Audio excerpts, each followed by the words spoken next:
যে আমার এই শরিয়াতি আইন বাংলাদেশে লাগু করার জন্য যেভাবে মুসলমান সম্প্রদায়ের মানুষেরা যেভাবে তারা চেষ্টা করছে, শরিয়াতি আইন হয়তো হয়ে যেতে পারে।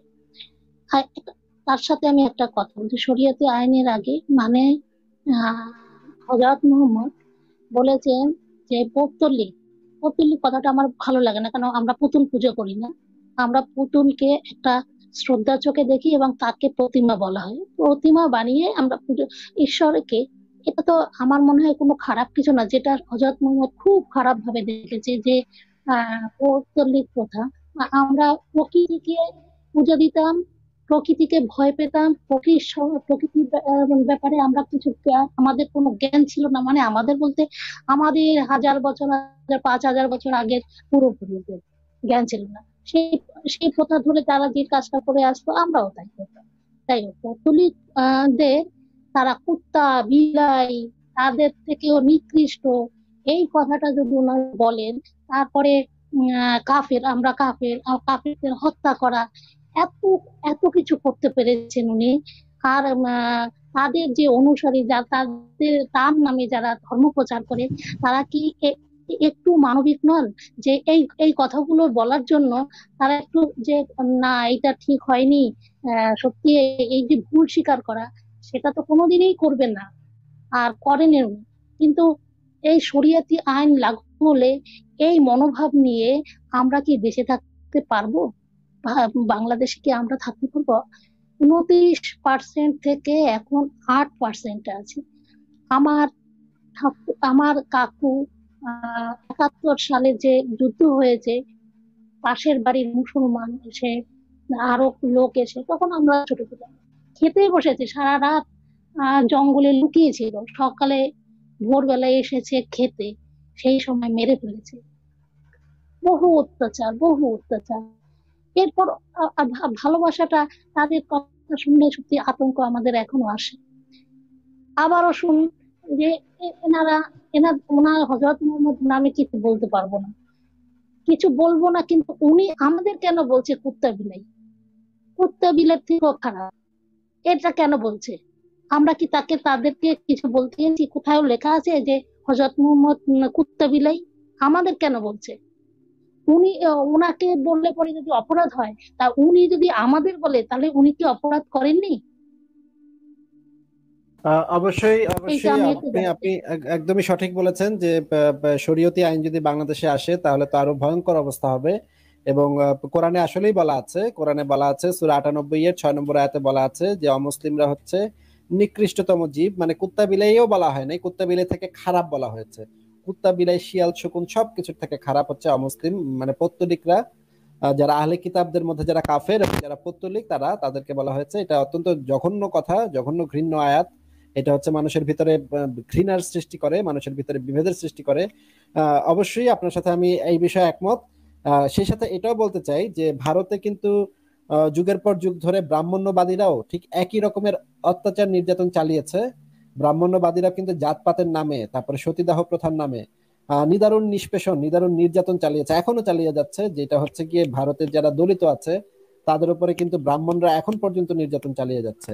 তো আমরা আসলে কোনো আহ, শুধুমাত্র যে ইসলাম ধর্ম নিয়ে বলছি তা না, আমরা সমস্ত ধর্মেরই বিলুপ্তি চাই। এই সমস্ত ধর্ম যে জিনিসগুলো মানুষের ভিতরে ভেদাভেদ সৃষ্টি করে, মানুষের ভিতরে ঘৃণা সৃষ্টি করে, পরস্পরের প্রতি সাম্প্রদায়িকতা সৃষ্টি করে, সেই সমস্ত জিনিসের অবসান চাই। এবং আমরা চাই এগুলা ধীরে ধীরে মানুষ এগুলা থেকে বের হয়ে শিক্ষিত হোক, যুক্তিবাদী হোক। না কি বলেন পিউ আপনি?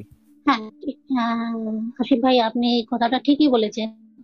ধর্ম নামক কোনো একটা বল দিয়ে আমাদের শিক্ষা, তারপর স্বাস্থ্য, বাসস্থান, এই যে মৌলিক অধিকারগুলো মানুষের, সেগুলো বোঝার মতো আমাদের বুঝতে বুঝতে পারবো কিংবা চাইবো, সেই জ্ঞানটুকু আহ, আমাদের কাছ থেকে কেড়ে নিয়েছে এই ধর্ম। যে কোনো ধর্ম, সমস্ত ধর্মই অত্যন্ত অত্যন্ত ধর্ম, যদি ভগবান বলেন কিংবা সৃষ্টিকর্তাই মানুষের ভিতর ভেদাভেদ সৃষ্টি করেছে। সৃষ্টিকর্তাই মানুষের সৃষ্টিকর্তার নামে কিছু খারাপ লোক, তারা তাদের ক্ষমতাটাকে প্রয়োগ করে নিজেদের স্বার্থ সিদ্ধ করেছে। কিন্তু আমার একটা কথা বলার, যে হজরত মোহাম্মদ এই সব কথা বলেছে, তাহলে ওই যে যারা হুজুর, তারা কেন এই কথাগুলো বলে না যে হজরত মোহাম্মদ এই কথাটা খারাপ বলেছেন, এটা বলা উচিত হয়নি ওনার? এটা বলেন না কেন? যে কারণে এখনো পর্যন্ত, ওই সেদিনকে খবরে দেখলাম প্যারিসের একজন প্রফেসর তার গলা কেটে নিয়েছে। মানে এখনো চলছে। 1000 বছর চলে গেল, বিজ্ঞানের প্রযুক্তির উন্নতি হলো না, বিবর্তন বিবর্তন ব্যাপারটাকে যদি মেনে নিত কিংবা আহ সেটাকে বোঝার চেষ্টা করতো, তাহলে মনে হয় এক বিবর্তনই মানুষের অনেক কিছুকে রিয়ালাইজ করতে পারতো। কিন্তু এই বিবর্তন বার্তা কিছু কিছু মানুষ, কিছু কিছু ধর্মের মাধ্যমে তারা এই এর থেকে, এর জ্ঞান থেকে সরে আসছে। অবশ্যই আমি আপনার সাথে একমত। আমি তো মনে করি যে যদি মানে এই যে ধর্মীয় ভেদাভেদ না থাকতো, তাহলে তো আজকে অমিত ভাই আর আমি তো একই দেশের মানুষ হতাম। যেই বর্ডারটা আমাদের ভিতরে সেই দেশভাগের সময় দিয়ে দেওয়া হয়েছে, আমি তো সেই বর্ডারের পক্ষে না। অমিত ভাই, এই বিষয়ে কি আপনি কিছু বলবেন? হ্যাঁ, নিশ্চয়ই একটা জিনিস বলার, সেটা হচ্ছে যে প্রথম কথা হচ্ছে ধর্ম। দেখবেন কিছু কিছু হিন্দু ধর্মের কথা আমি আগে বলি। দেখবেন সাউথ ইন্ডিয়ার দিকে, আমি জানি না আপনি কোথাকার, আপনি হয়তো বাংলাদেশের, আপনার কথা শুনে মনে হলো। তা ইন্ডিয়াতে দেখবেন, সাউথ ইন্ডিয়ার দিকে বহু মানুষ নিজেদের ধর্ম পরিবর্তন করে, বহু হিন্দু মুসলিম হয়। তার কারণ অনেক হিন্দুরাই হিন্দুদের উপরে অত্যাচার চালায়। যে অত্যাচারের কথাটা বললেন, সেটা শুধুমাত্র বিভিন্নভাবে অত্যাচার হয়, এরকমই নয় যে আমার মানে একজন ধর্ম প্রচারকের সময় ধর্মীয় গুরু সম্পর্কে কিছু বললেই খুন করে ফেলবে, এরকম নাও হতে পারে। কিন্তু বিভিন্নভাবে অত্যাচার হয়, অত্যাচারের রূপ আলাদা, অত্যাচারের মাত্রা হয়তো আলাদা, কিন্তু অত্যাচার হয় এবং ভালো রকমই অত্যাচার হয়। তা নিম্ন বর্ণের উপরে উচ্চ বর্ণের উপরে এই অত্যাচারগুলো হয়। সেগুলো জাতের নামেই বজ্জাতি চলে, যাকে বলে, মানে এই ধর্মের নামে এই বজ্জাতিগুলো চলে, এই বদমাইশিগুলো চলে। দেখবেন যেখানে যেখানে যে মানুষ যারাই একটুখানি সংখ্যালঘু, যে অঞ্চলে হিন্দুরা সংখ্যালঘু সেখানে হিন্দুরা নির্যাতিত হয়, যেখানে মুসলিমরা সংখ্যালঘু সেখানে মুসলিমরা নির্যাতিত হয়। ভারতের সব জায়গায়, বাংলাদেশেও তাই। এরকম যদি হতো যে আহ, যেখানে দেখবেন পশ্চিমবঙ্গের বিভিন্ন জায়গা আছে, কলকাতার বিভিন্ন পকেট আছে যেখানে মুসলিম অধ্যুষিত জায়গাগুলো, সেখানে হিন্দুরা ভয় ভয়ে যায়। আবার যেখানে হিন্দু অধ্যুষিত জায়গা সেখানে মুসলিমরা ভয় ভয়ে যায়। বলার কথাটা হচ্ছে এটাই, যে ধর্মের নামে সবসময় সবলরা দুর্বলের উপরে অত্যাচার করে।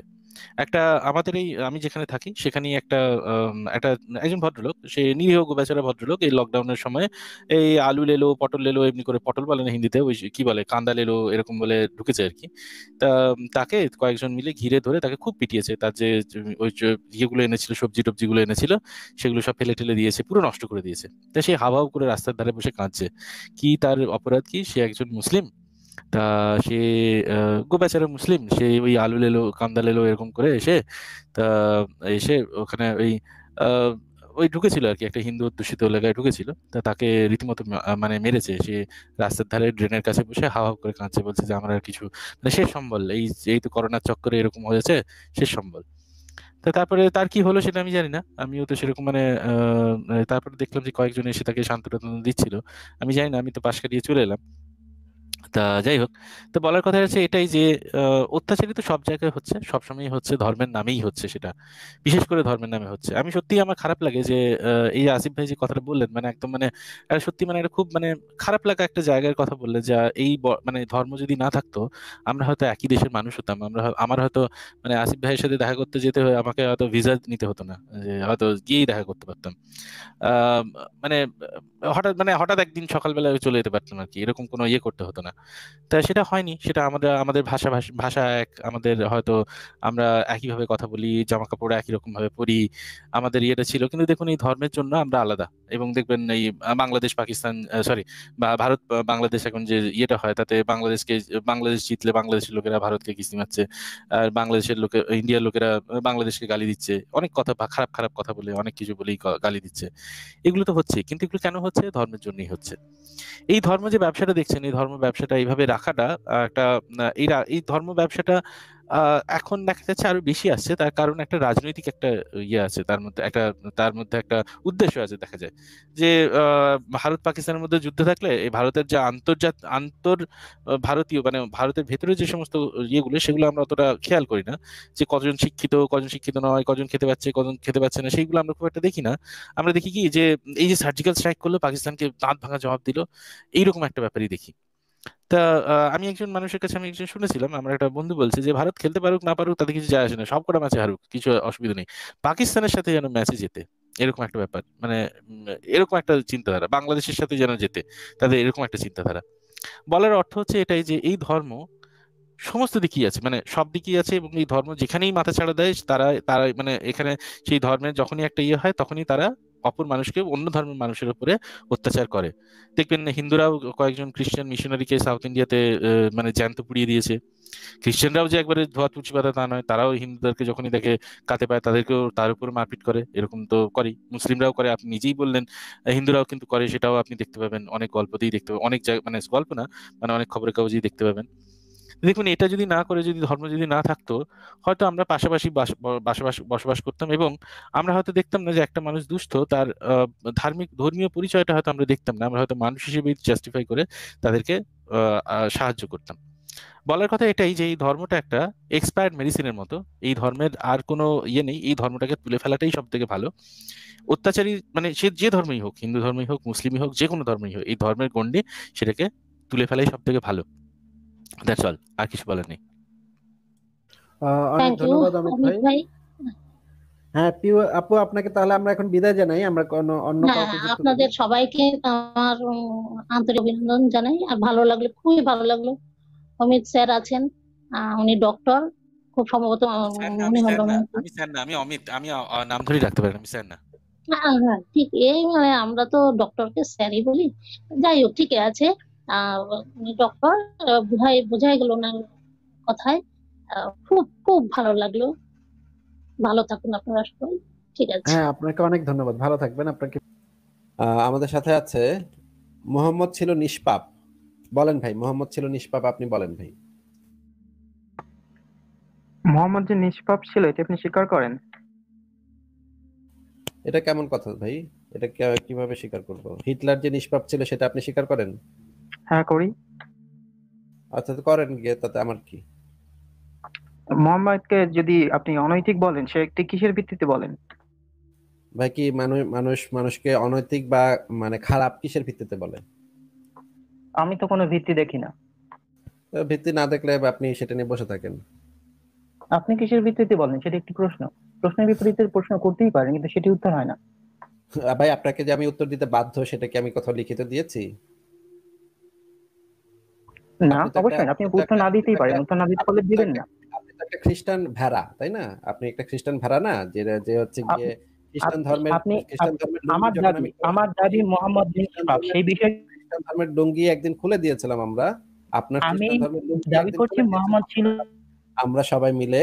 তখন নিজের আমি দাবি করছি পেছনটা মোহাম্মদ বাজাতে ছিল পেছনটা বাজাতে কথা বলতে কুই ভয় হচ্ছে কি? কুই করে কুই কুই করে মোহাম্মদ করে নিষ্পাপ, সেই কথা বলতে আপনার ভয় কান্না হচ্ছে? করছিলেন। একটি নির্দিষ্ট আচ্ছা, কুই কুই কুই কুই করে কান্না করছিলেন। এই কিছুদিন আগেই তো আপনার যে খ্রিস্টান ধর্ম এবং যিশু, এদেরকে যে এইভাবে আমরা $22 দিলাম, সেদিন তো আপনাকে কানে ধরে আপনাকে বলিয়ে দিয়েছিলাম যে কখনো আর আমাদের লাইভে আপনি যুক্ত হবেন না। একটা খ্রিস্টান ভেড়া ছাগল কোথাকার।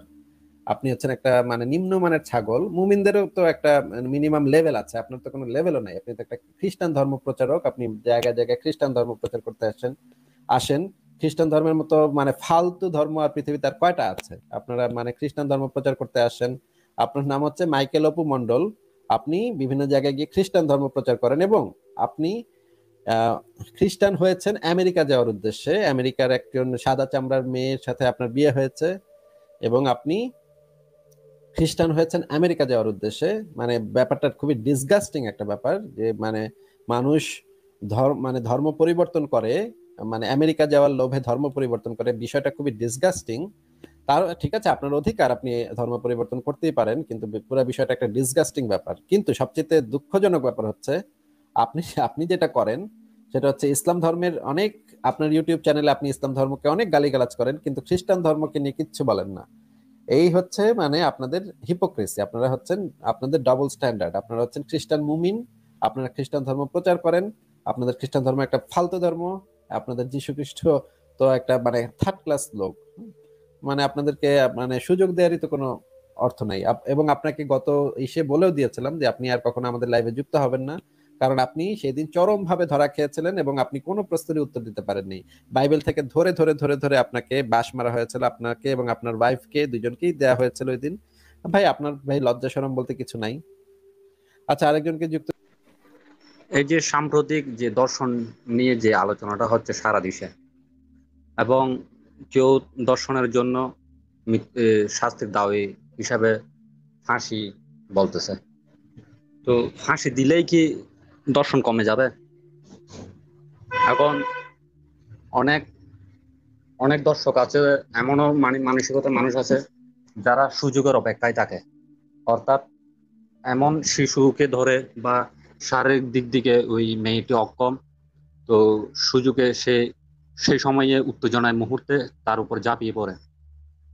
তো তখন সে পরে চিন্তা করে যদি ধরও পড়ে, যাক ওই উত্তেজনা মুহূর্তে তো সে আর নিয়ন্ত্রণ রাখতে পারতেছে না, যে আমি মৃত্যুদণ্ড নিলেও সেটাও মাথা ব্যথা নিব, ওই মুহূর্তে তো এই দর্শনটা করে ফেলতেছে। এখন এই দর্শনের জন্য শাস্তি মৃত্যুদণ্ড দিলেও তো এটা দর্শনটা আর কমবে না। এখন এই ব্যাপারে আপনার কি মত? অবশ্যই জনি ভাই, এই বিষয়টা আমরা আগে বেশ কয়েকবার আলোচনা করেছি, বরঞ্চ আমরা উল্টাটা বলেছি যে মৃত্যুদণ্ডের শাস্তিটা ধর্ষণকে আরো বাড়িয়ে দিতে পারে। অমিত ভাই, এই বিষয়ে কি ছোট করে কিছু বলবেন আপনি? হ্যাঁ, নিশ্চয়ই। কতগুলো ব্যাপার এক্ষেত্রে কতগুলো ব্যাপার দেখা যায় যে একটা যে সাইকোলজিটা, যেটা যে ধর্ষণের শাস্তি মৃত্যুদণ্ড এটা দেওয়ার যে সাইকোলজিটা, বা যেটা যে কারণে যেটা ভেবে দেওয়া হয় যে মানুষ হয়তো ভয়ে বিরত থাকবে। কিছু কিছু স্টাডিজ আমি দেখছিলাম, যেখানে কেস স্টাডিজ আমি দেখছিলাম বা কতগুলো স্ট্যাটিস্টিক্স দেখছিলাম, যে কিছু কিছু দেশে প্রাথমিকভাবে দেখা গেছে যে হয়তো কদিনের জন্য, হয়তো 2-3 মাসের জন্য এই রকম কোনো একটা অপরাধের শাস্তি যদি মৃত্যুদণ্ড বা এরকম চরম শাস্তি যখন দেওয়া হয়েছে, তখন কয়েকদিনের জন্য সেটা কমেছে, 2-3 মাসের জন্য কমেছে, কিন্তু সেটা একটা রিবাউন্ড করে, অর্থাৎ কিনা আরো বেশি হতে শুরু করে খানিক দিন বাদে। এক মিনিট অমিত দা, আপনাকে থামাতে চাচ্ছি। হ্যাঁ, আপনি তো মনোবিজ্ঞানী না? না, আমি মনোবিজ্ঞানী না। তাহলে মনোবিজ্ঞানীর একটা ধারণা। এই রে, আমি আপনার কথা শুনতে পাচ্ছি না, আপনার কথা কেটে কেটে যাচ্ছে। আসিফ ভাই, ওনার কথা শুনতে পাচ্ছেন? না, আমিও শুনতে পাচ্ছি না। জনি, আপনি কি বলতে চাচ্ছেন যে অমিত ভাই যেহেতু মনোবিজ্ঞানী না, সেহেতু মনোবিজ্ঞান নিয়ে উনি কেন কথা বলবেন? কিন্তু এটা তো যে কেউই বলতে পারে ভাই। আপনি মনোবিজ্ঞানের একটা বই পড়লে মনোবিজ্ঞানের একজন গুরুত্বপূর্ণ ব্যক্তি, ফাদার অফ সাইকোলজি, যাকে আধুনিক সাইকোলজির ফাদার যাকে বলা হয়, সিগমুন্ড ফ্রয়েড, উনি আধুনিক মনোবিজ্ঞানের অন্যতম জনক। এটা বলার জন্য কি আমার মনোবিজ্ঞান করতে হবে? এটা তো একটা তথ্য। আচ্ছা, আপনার যুক্তিটা ঠিক আছে, পরেও মনোবিজ্ঞানের বা সাইকোলজির কোন বই পরেও জানা যায়, কিন্তু না না না, উনি একটা জিনিস উনি হচ্ছে যে তথ্য, ব্যাখ্যাটা দিবে। না, একটা জিনিস হচ্ছে তথ্য, আর একটা জিনিস হচ্ছে যে মনোবিজ্ঞানের একটা স্পেসিফিক বিষয় নিয়ে মতামত। সেই মতামতটা দিতে অবশ্যই মনোবিজ্ঞানের উপরে একটা একাডেমিক ডিগ্রি লাগবে, কিন্তু মনোবিজ্ঞানীরা যেই মতামতটা দিয়েছেন সেই তথ্যটা দিতে কিন্তু একজনের মনোবিজ্ঞানী হওয়া জরুরি না। হ্যাঁ, ঠিক আছে, জরুরি না, তাহলে কিন্তু আপনি ভুল জায়গায় থামালেন কেন ভাই? অমিত ভাইকে আপনি ভুল জায়গায় কেন থামালেন? অমিত ভাই, এই জন্যই থামাইছি। হ্যালো অমিত ভাই, আপনি বলেন। ঠিক আছে। আচ্ছা, তাহলে আচ্ছা, আপনার বলেন। জন্য আরেকটা তথ্য। আমি মেডিকেল এমবিবিএস করেছি, তো তাই সেখানে একটা সাইকোলজি একটা পার্ট আমাদেরকে পড়ানো হয়, এবং সেটা বেশ ভালোভাবেই পড়ানো হয়। আমরা সেই জন্য জিনিসগুলো আমি কিছু কিছু, যদি বলেন যে একবারে হয়তো পিএইচডি করিনি, তার উপরে মনোবিজ্ঞানের উপরে পিএইচডি করিনি ঠিকই, কিন্তু সেটা আমাদের একটা সাবজেক্ট এবং সেটা বেশ ভালোভাবে পড়ানো হয়। সেটা ক্লিনিক্যাল সাইকোলজি আমাদেরকে রীতিমতো ভালোভাবে পড়ানো হয়, ঠিক আছে? তা সেই জন্য সাইকোলজির যে ব্যাপারগুলো যদি আমি পড়াশোনা করি, তাহলে সেই জিনিসগুলো টার্মিনোলজিগুলো থেকে বোঝা বা সেগুলোর ব্যাখ্যাটা কি সেটা বোঝা আমার পক্ষে সহজ, এবং সেই জন্য একটা সামারি বা একটা জিস্ট, তার একটা সারসংক্ষেপ আমি প্রফেশনালি আমি উপস্থাপন করতে পারি, ঠিক আছে? তো যাই হোক, যেটা আপনাকে আমি বলছিলাম সেটা হচ্ছে যে এই সাইকোলজি নিয়ে, যেটা সাইকোলজির কথা অবশ্য আমি বলিনি সেরকম ভাবে, আমি আপনাকে বলছিলাম তার পেছনে যে উদ্দেশ্যটা কাজ করে, সেই উদ্দেশ্যটা হচ্ছে যে মানুষকে একটা চরম শাস্তির একটা ভয় দেখিয়ে সেখান থেকে ইয়ে করা, ঠিক আছে? কিন্তু দেখা যায় সেই জিনিসটা হয় না, আলটিমেটলি সেই জিনিসটা ফলপ্রসূ হয় না। জিনিসটা একটা রিবাউন্ড করে, অর্থাৎ কিনা যখন তখন প্রথম দিকে দেখা যায় যে এটা কমেছে হয়তো, কিন্তু পরের দিকে সেটা ধীরে ধীরে বাড়তে থাকে এবং যে লেভেলে ছিল তার থেকে বেশি হয়ে যায় ইয়েটা ব্যাপারটা। এবারে যদি একটা ধর্ষণের ক্ষেত্রে যদি একটা শাস্তি যদি মৃত্যুদণ্ড দেন, তার পেছনে কতগুলো অসুবিধা আছে। প্রথম অসুবিধাটা হচ্ছে যে অনেক সময় এই ধর্ষণটা চেনা জানার মধ্যে হয়। অনেক সময় একটা পরিবারের মধ্যে কেউ ধর্ষণ করেছে, অনেক সময় স্বামী ধর্ষণ করে থাকতে পারে, এই ধরনের জিনিসগুলো হয়ে থাকতে পারে, বা ধরুন খুব ক্লোজ অ্যাকুইন্টেন্স, মানে ক্লোজ একটা ফ্যামিলিতে অনেক সময় ধর্ষণগুলো হয়, যাকে আপনি খুব ভালো করে চেনেন, মানে ধর্ষিতা বা ধর্ষিত সে অপরকে খুব ভালো করে চেনে। তখন একটা নেগোসিয়েশন দেখা যায়, অর্থাৎ কিনা অনেক সময় রিপোর্ট করতে সে ভয় পায়, মানে হয়তো তাকে বাধা দেওয়া হয়, ফ্যামিলি থেকে বাধা দেওয়া হয় যে আরে বলিস না, এরকম একটা ব্যাপার দেখা যায়। 2 নম্বর একটা ব্যাপার হচ্ছে যে এই যখনই ধর্ষণ হলো, দেখবেন এই যে নির্ভয়া কাণ্ডটা আপনি দিল্লিতে যে 2012-তে যেটা হলো, সেটা আপনি ফলো করেছেন কিনা জানি না। ওইখানে একজন মানে যে একজন ধর্ষক, সে বলছে যে এই দুটো ছেলেকে বাঁচিয়ে রাখা উচিত হয়নি, এরা বেঁচে ছিল বলেই আমরা ধরা পড়ে গেলাম। তার মানে এই প্রমাণ লোপাট করা এবং ধর্ষিতাকে আলটিমেটলি মেরে ফেলা, সেই ভিকটিমকে আলটিমেটলি মেরে ফেলার একটা প্রবণতা দেখা যাবে। তা এরকম হচ্ছে অনেকগুলো অসুবিধা আছে, এরকম অনেকগুলো প্রবলেম আছে। আমরা এই নিয়ে একটা লাইভ করেছিলাম, আপনি লাইভটা ছোট করে দেখে নিতে পারেন ওই সময়। তাও এই পয়েন্টগুলো যেগুলো ছোট করে বলছি, সেটা হচ্ছে যে এই যে ধর্ষণ একটা, তারপরে আর একটা ব্যাপার হচ্ছে যে এই ধর্ষণ এই জিনিসটা, এটা কোনো রকম একটা, এটাকে সেক্সুয়াল যতটা দেখা হয় তার থেকেও বড়, এটা এর মধ্যে একটা সেক্সুয়ালের বাইরে কতগুলো ক্ষমতা, মানে কতগুলো ফ্যাক্টর থাকে। যেমন ধরুন হচ্ছে অ্যাঙ্গার থাকতে পারে, অর্থাৎ কিনা রাগ, ক্ষোভ, একটা রিভেঞ্জ, এই ধরনের জিনিসগুলো। রিভেঞ্জ মানে হচ্ছে বলতে পারেন প্রতিশোধ পরায়ণতা, এই ধরনের কতগুলো জিনিস প্লে করে সেখানে। তা সেই জিনিসগুলো দিয়েও এই জিনিসটা, এই মানে সেইগুলো দিয়েও এগুলো কখনো কখনো এই ফ্যাক্টরগুলো দিয়েও ড্রিভেন হয় এই রেপ বা এই ধরনের জিনিসটা। তো বলার কথা এটাই যে ধর্ষণের শাস্তি কতগুলো জিনিস হতে পারে না। প্রথম কথা হচ্ছে ক্যাস্ট্রেশন বা এই ধরনের জিনিস হতে পারে না। মানে আপনি বললেন যে যৌনাঙ্গ কেটে দাও, তার কারণ ধর্ষণটা সবসময় যৌনাঙ্গ দিয়েই হয় না, কখনো মানে অবজেক্ট দিয়েও হতে পারে। সেই এদেরকে যদি ছেড়ে দেন, যখন তারা ছাড়া পাবে, তারাও যে একবারে একটা গ্রাজ নিয়ে আসবে, তারাও এই এই ধরনের খারাপ কাজগুলো আরো বেশি বেশি করে করতে পারে এই জিনিসগুলো। কারণ তাকে এর থেকে তো বেশি আর কিছু শাস্তি দিতে পারবে না। তার ক্যাস্ট্রেশন করেছেন, তার যৌনাঙ্গ ছেদ করে দিয়েছেন, তার যৌনাঙ্গ গ্রো করবে না পরে। সে বলে আমি করতেই পারি, আর কি শাস্তি দেবেন, করে যাবো, এরকম। যাক, এবার ধরুন এরকম হয়েছে যে কোনো একটা কেসে, কোনো একটা ইয়েতে, মানে কোনো একজন ভুল অ্যাকিউজড হয়েছে। ভুল অ্যাকিউজড কিরকম দেখবেন, 498 ধারাতে, আমি জানি না আপনি ভারত থেকে কিনা, কিন্তু যে নারী নির্যাতন ধারাতে অনেক সময় অনেক মানুষ ভুলভাবে, মানে তাদেরকে মিথ্যেভাবে তাদেরকে অ্যাকিউজ করা হয়।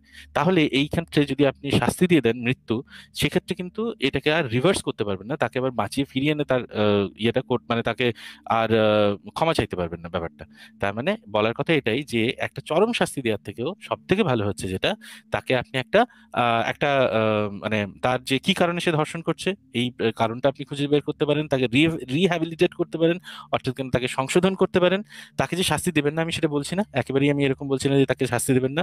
নিশ্চয়ই একটা আইনের আওতায় তাকে তো আনতে হবেই অবশ্যই, কিন্তু তার মানে এটা নয় যে তাকে চরম শাস্তি দেবেন। রাদার এই কারণগুলো খুঁজে সেটাকে কিওর করাই সব থেকে ভালো।